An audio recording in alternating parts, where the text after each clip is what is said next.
2010 में एक paper publish किया गया जिसका नाम था background paper on electoral reforms, जो लॉ कमीशन ने पब्लिश किया, जिसमें ये रिकमेंड किया गया कि अगर कुछ परसेंटेज से ज़्यादा वोट नेगेटिव पड़ते हैं तो जो इलेक्शन है उसे नलीफाई कर दिया जाना चाहिए और दोबारा से इलेक्शन कराया जाना चाहिए। लेकिन इतने सालों में सरकार ने इन रिकमेंडेशंस के ऊपर कुछ भी एक्शन नहीं लिया।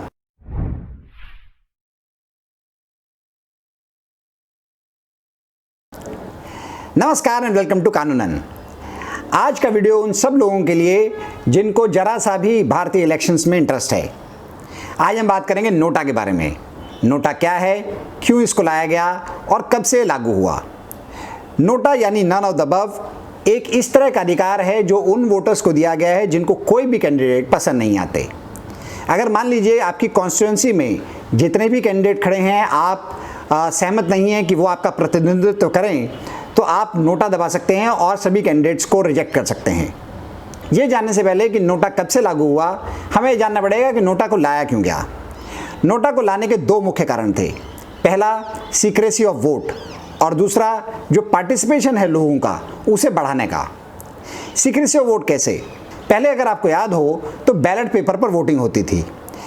जब आप बैलेट बूथ में जाते थे तो यह आपके ऊपर निर्भर करता था कि आप किसी कैंडिडेट के आगे टिक लगाना चाहते हैं और उसे वोट देना चाहते हैं, या आप किसी को भी वोट नहीं देना चाहते। अगर आप किसी को भी वोट नहीं देना चाहते तो आपने बैलेट पेपर को ऐसे ही फोल्ड करके बैलेट बॉक्स में डाल सकते थे। किसी को ये नहीं पता चलेगा कि आपने वोट दिया या नहीं दिया, या आपने किसको वोट दिया। और कई तरीके थे जिसमें लोग कई सारे कैंडिडेट्स पर इकट्ठे मार्क कर देते थे, जिससे आपकी जो वोट थी वो निरस्त हो जाती थी। लेकिन सीक्रेसी बनी रहती थी, किसी को ये नहीं पता चलता था कि आपने किसको वोट दिया। लेकिन जब से ईवीएम आई तब से ये सारा प्रोसेस चेंज हो गया, क्योंकि ईवीएम में जब भी आप बैलेट बूथ में जाते हैं तो आपको कोई ना कोई बटन जरूर दबाना होगा। ईवीएम का जो वर्किंग जो प्रिंसिपल है वो इस तरह का है कि जो कोऑर्डिनेटिंग ऑफिसर है वो मशीन को एक्टिवेट करता है और तब तक नेक्स्ट वोट नहीं पड़ सकती जब तक जो वोटर वोट डालने गया है वो कोई ना कोई बटन ना दबा दे। तो आपको कोई ना कोई बटन दबाना ही होगा।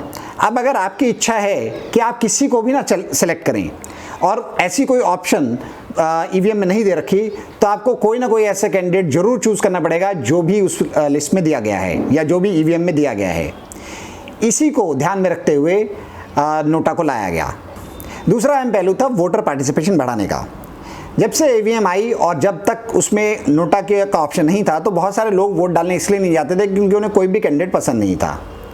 पर जब नोटा एक ऑप्शन ईवीएम में आया तो ऐसे बहुत सारे लोग भी वोट डालने गए जिन्हें कोई भी कैंडिडेट पसंद नहीं था, क्योंकि उनके पास एक ऑप्शन था जिसमें वो नोटा को प्रेस करके ये जता सकते थे कि उन्हें कोई भी कैंडिडेट पसंद नहीं है। तो इस प्रकार वो इलेक्शन प्रणाली में पार्टिसिपेट कर सकते थे। तो ये दो मुख्य कारण थे जिसकी वजह से नोटा को लाया गया। अब बात करते हैं कि नोटा आया कैसे। लॉ कमीशन अलग अलग समय पर अपनी लॉ रिपोर्ट्स पब्लिश करता है।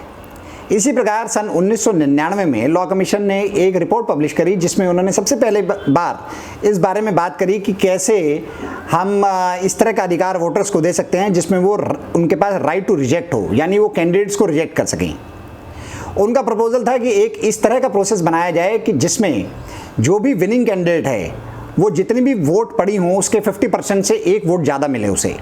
यानी अगर टोटल 100 वोट पड़ती हैं तो जो विनिंग कैंडिडेट है उसे 51 वोट मिलनी चाहिए। ये एक रिकमेंडेशन थी जिसको सरकार ने नहीं माना, लेकिन राइट टू रिजेक्शन की बात उठ गई।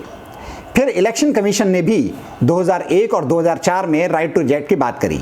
इसी कड़ी में 2010 में एक पेपर पब्लिश किया गया जिसका नाम था background paper on electoral reforms, जो लॉ कमीशन ने पब्लिश किया, जिसमें यह रिकमेंड किया गया कि अगर कुछ परसेंटेज से ज़्यादा वोट नेगेटिव पड़ते हैं तो जो इलेक्शन है उसे नलीफाई कर दिया जाना चाहिए और दोबारा से इलेक्शन कराया जाना चाहिए। लेकिन इतने सालों में सरकार ने इन रिकमेंडेशंस के ऊपर कुछ भी एक्शन नहीं लिया। फिर डाली गई एक PIL। सुप्रीम कोर्ट में PUCL यानी People Union of Civil Liberties नाम की एक ऑर्गेनाइजेशन ने 2004 में PIL दाखिल करी। उसमें प्रे किया गया कि इस तरह का एक प्रावधान दिया जाना चाहिए कि वोटर जितने भी कैंडिडेट्स हैं उन्हें रिजेक्ट कर सके। सुप्रीम कोर्ट ने PUCL की और यूनियन ऑफ इंडिया सबकी दलीलें सुनने के बाद ये निर्णय दिया कि जो वोटिंग है उसमें सीक्रेसी एक बहुत बड़ा एस्पेक्ट है, और जब से ईवीएम आई हैं तब से सीक्रेसी खत्म हो गई है। कोर्ट ने कहा कि प्योरिटी ऑफ इलेक्शंस को बनाए रखने के लिए ये एक इम्पॉर्टेंट कदम है कि हम इस तरह का ऑप्शन दें जिससे कि जो वोटर है वो सभी कैंडिडेट्स को रिजेक्ट कर सके। और तभी से कोर्ट ने ये निर्देश दिए कि जो भी इलेक्शंस होंगे उनमें नोटा एक बटन होगा अलग से ईवीएम में, जिसे दबाकर लोग सभी कैंडिडेट्स को रिजेक्ट कर सकते हैं, नेगेटिव वोट डाल सकते हैं। यह निर्णय 9 साल बाद 2013 में आया और 2013 में ही जो इलेक्शंस हुए, जो स्टेट इलेक्शंस हुए, वो पहले इलेक्शन थे जिसमें नोटा जो है वो यूज़ किया गया। तो ये थी पूरी जानकारी नोटा के बारे में। नोटा क्या है, क्यों इसको लाया गया और कब से लागू हुआ। आपको ये वीडियो कैसा लगा? आप अपनी राय, अपने सुझाव कमेंट बॉक्स में लिख के भेज सकते हैं। अगर आपके कुछ सवाल हैं तो वो भी आप कमेंट बॉक्स में लिख के भेज सकते हैं, हम उनका उत्तर देंगे। अगर आप ये वीडियो पहली बार देख रहे हैं तो आप हमारे चैनल को सब्सक्राइब करें और हमारे बाकी वीडियोज़ को भी देखें। Thank you for watching this one.